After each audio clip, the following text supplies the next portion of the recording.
Bien amigos, como lo anunciamos, estamos aquí para conversar respecto a la presentación del gabinete, claro, como una manera de tratar de entender lo que se viene para adelante. Estamos con Víctor Andrés Ponce y con Nelson Manrique. Muy buenos días, gracias por estar con nosotros, un placer tenerlos por acá.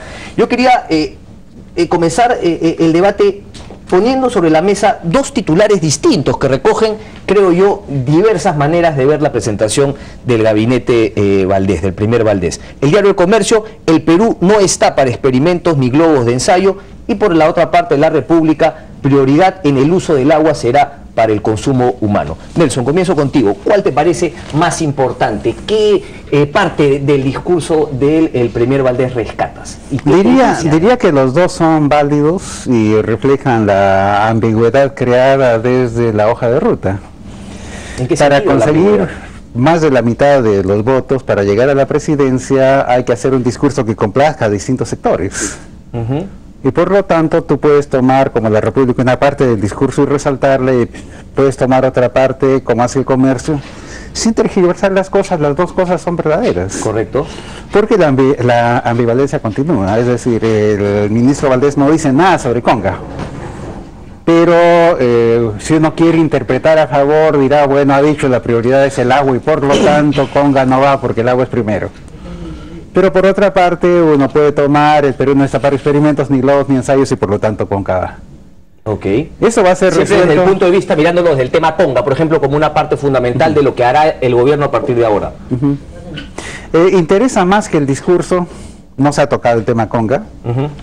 Y como digo, esa alusión al agua es entregar algo para quienes quieren seguir planteando que el gobierno aún no se ha definido, ¿no? No ha dicho Conga, pero ha dicho el agua es primero, y como el problema de Conga es agua, lo que quiere decir el gobierno es que Conga no va. Lo cual no creo que sea así. Mucho más importante entonces que la presentación del gabinete del primer Valdés ayer, ¿te parece cómo se define el tema de Conga, lo que marcará el futuro de este gobierno, la línea de este gobierno? Y déjame hacerte una pregunta para terminar. Has dicho también que se mantienen las ambigüedades sobre la hoja de ruta, pero el titular del Comercio parece afirmar que no hay ninguna duda ya de que la gran transformación, ese primer plan de gobierno, queda enterrado. Creo que la gran transformación queda enterrado, claramente. Ok. Pero la hoja de ruta se presta a interpretaciones. Ollanta Humala podría decidir radicalizar las cosas sin salirse de la hoja de ruta. O por el contrario, podría decidir continuar cerradamente lo que ha sido la política económica de estos últimos 20 años, Fujimori, Toledo, Alan García, sin salirse de la hoja de ruta. Finalmente son correlaciones de fuerzas lo que va a decidir a dónde va uno u otro. Correcto. Y en esas correlaciones de fuerza creo que hay dos componentes básicos. Por una parte, el aparato de control que está armando Ollanta Humala. Me refiero al manejo con las Fuerzas Armadas, a quienes se promueven, qué cargos pones, Valdés de Premier, sus dos subalternos como ministro de Defensa y ministro del Interior. Y por otro lado, los movimientos sociales. Ya las autoridades de Cajamarca que fueron a dialogar con Valdés están pidiéndole perdón al pueblo cajamarquino. Al pueblo cajamarquino no le ha hecho ninguna gracia que vayan a dialogar con él. Pero ahí estás poniendo a todo el pueblo cajamarquino en un solo. ¿Tú crees que todo el pueblo cajamarquino? No, seguramente los que trabajan con Yanacocha no están a favor. Pero tú estás seguro que es una mayoría que apoya este tema en Cajamarca. Estoy convencido. Y que apoya también las formas como Gregorio Santos y otros grupos sociales se manifestaron en contra del gobierno. No creo. En el fondo sí, pero en la forma no. Un poco lo que pasa con el SUTEP también, ¿no? Converso con cantidad de profesores que están muy descontentos del SUTEP y del manejo de Patria Roja. Pero se llama paro nacional y todos los maestros paran. No porque les haga gracia el manejo de Patria Roja, sino por el tipo de relación que existe con el gobierno y porque reconocen que necesitan una institución gremial para defender sus intereses. Correcto. Víctor Andrés, ¿tú cómo ves el tema? ¿Queda enterrada para ti también la gran transformación? Yo te he estado leyendo también como leo a Nelson, y para ti creo que ese tema quedó un poco ya en segundo plano, ese gran temor pues de un gobierno bolivariano, etc. Yo creo que cuando el presidente definió el tema de Conga y decidió enfrentarse a los sectores de la izquierda más radical del Perú, de alguna manera definió archivar el primer plan de gobierno, ¿no? Porque como dice el profesor Manrique, en eso podemos coincidir, en eso coincidimos y discrepamos con esta izquierda mediática que decía que la hoja de ruta ¿no es cierto?, era un elemento que definía todo. No, eso dependía de una correlación de fuerzas en la sociedad.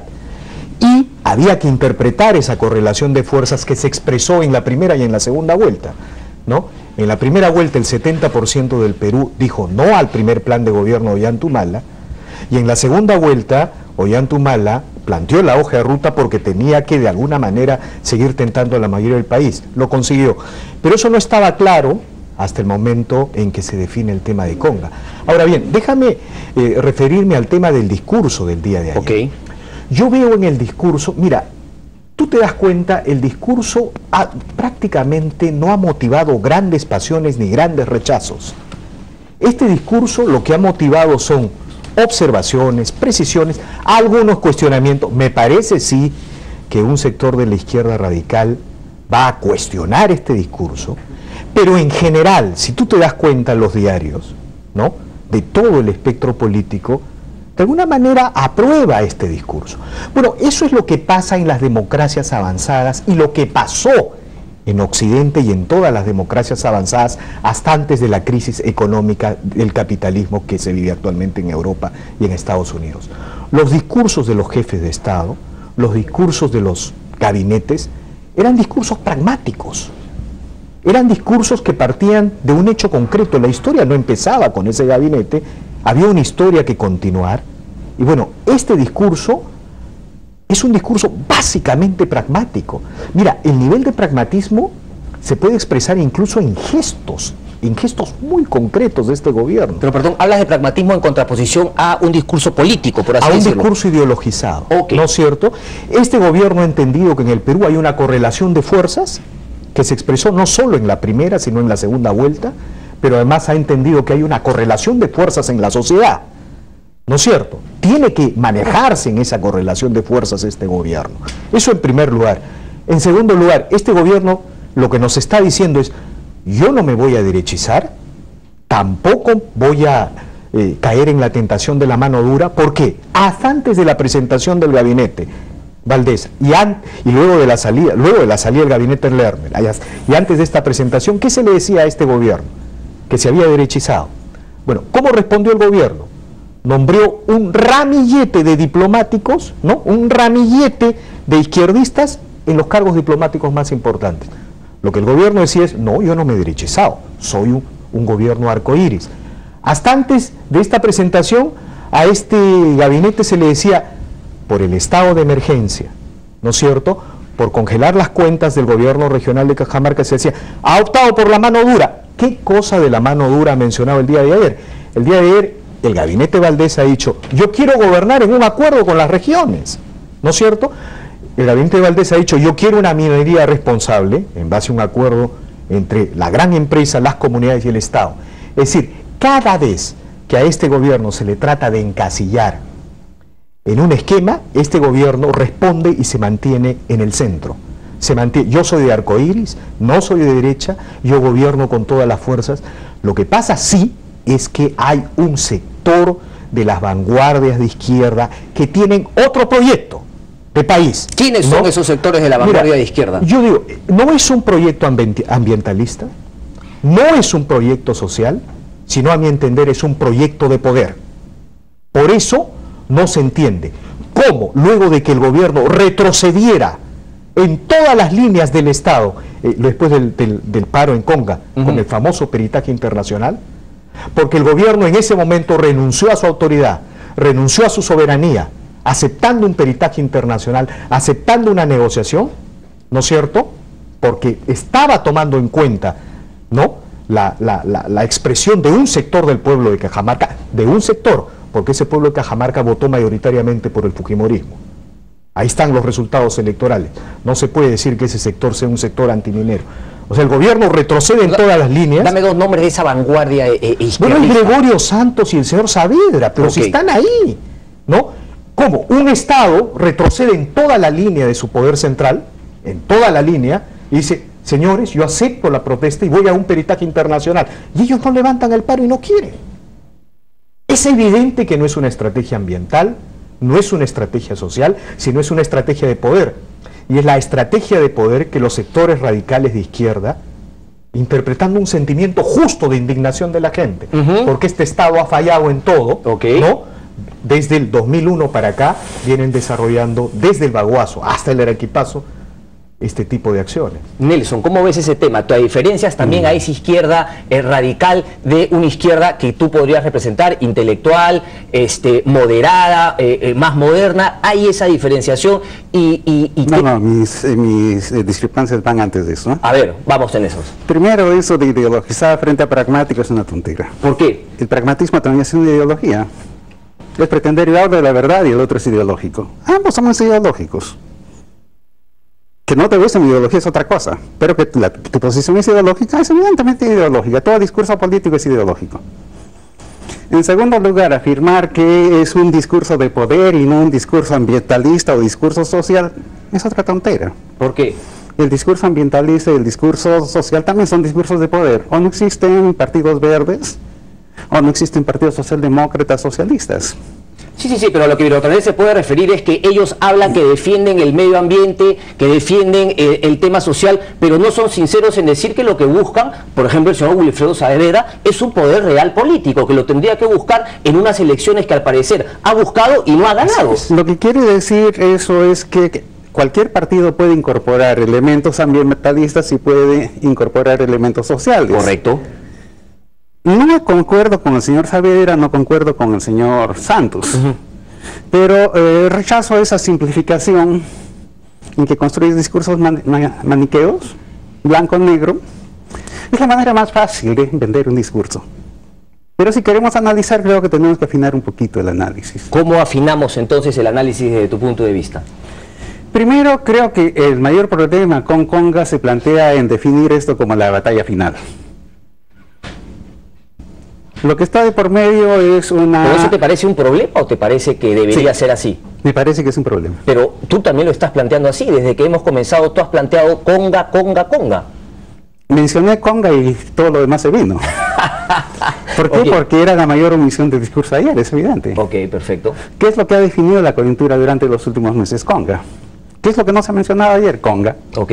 Entonces seguimos en la conga, conga va, conga. Conga. Pero ¿no te parece que...? No es que yo lo haya puesto y esté todas las veces como tú dices. Pero tú no has traído varias veces conga, yo lo mencioné una vez. No mencionar la palabra conga, ¿acaso necesariamente dice que no tocó el punto de la minería? Porque también me parece válido no centralizar el punto en Conga, porque el tema Conga, su importancia radica en que es un tema que se puede replicar en todo el Perú para muchísimos proyectos más. Él habló de un tema general, pero no por hablarlo generalmente. Por eso digo que convertirle en la batalla final es equivocado. Ok. Porque lo que se está discutiendo es la posibilidad de inversión entre 45 y 60 mil millones de dólares. Estos son 4.500. Si lo pones en el contexto general de qué va a pasar con la minería, creo que podrías tener otra perspectiva del asunto. Pero si conviertes esto en la batalla final, esto va a marcar el conjunto de los demás conflictos que se vienen. Bueno, Saavedra y Santos lo están convirtiendo en la batalla final, ¿verdad? Bueno, pero siempre hay dos contendientes. Ellos tienen una estrategia, el gobierno debiera tener otra eficiente. ¿Te parece que la que tiene actualmente no es eficiente? Bueno, los resultados están a la vista, ¿no? Bueno, pero estamos todavía en un proceso, digamos, de... Firmas un convenio con quienes no son reconocidos por tus otros interlocutores. ¿Qué has avanzado? Prometes hacer un peritaje internacional sin llegar a ningún acuerdo previo. ¿Qué has avanzado?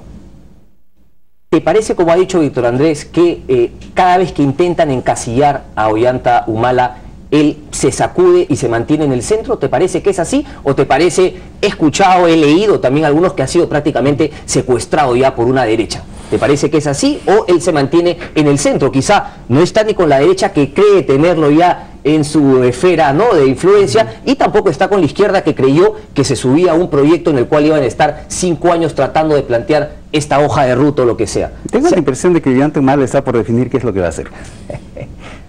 ¿Qué crees que podría definir el momento? ¿O cuál crees que sería la acción que definirá cuando ya podamos decir, bueno, Humala va en esta línea? Digamos, cuando alguien nombra a Ana Jara de ministro de la Mujer, ¿crees que tiene encima claro qué es lo que quiere hacer? Me parece ahí que ha repartido un poquito de su bancada para satisfacer a diversas partes. O sea, ¿te parece que